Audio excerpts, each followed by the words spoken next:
पीछे आपने लिख रखा है पदयात्रा, लेकिन इसको पदयात्रा की जगह आप गुस्सा यात्रा, डांट यात्रा ये सब भी तो कर सकते थे, क्योंकि आप कि मैंने जितने भाषण आज सुने सब में आप हड़का रहे हैं जनता को। नहीं, बिल्कुल सही बात है। पद यात्रा इसलिए है कि चाहे हड़का रहे हैं या समझा रहे हैं, कर तो पैदल चल के ही रहे हैं, इसलिए मूल तो पद यात्रा ही है।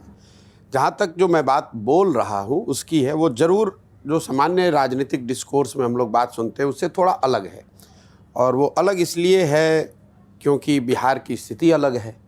हम लोग पिछले 40-50 साल के सारे प्रयोगों के बावजूद, समाजवाद की ज़मीन होने के बावजूद, कर्पूरी जेपी की ज़मीन होने के बावजूद आज देश के सबसे गरीब और पिछड़े राज्य हैं। बिहार से बाहर जाने पर बिहारी कहे जाना ही एक अपने आप में गाली बना हुआ है।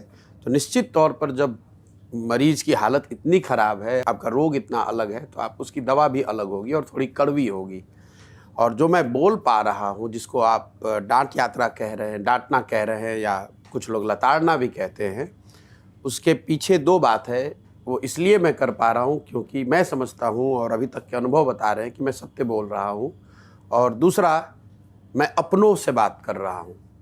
तो जो लोग सुनते हैं, जिनको मैं कहता हूँ कि तुम्हारी ये स्थिति इसलिए है कि तुमने अपने बच्चों का ख्याल नहीं किया, तुम्हारी ये स्थिति इसलिए है कि तुमने अपना वोट 500 रुपये में बेच दिया, तुम्हारी स्थिति इसलिए है कि तुमने नेताओं की चिंता की, अपनी चिंता नहीं की, तो उन्हें बात कड़वी ज़रूर लगती है, लेकिन लगता है कि नहीं, बात तो ठीक है।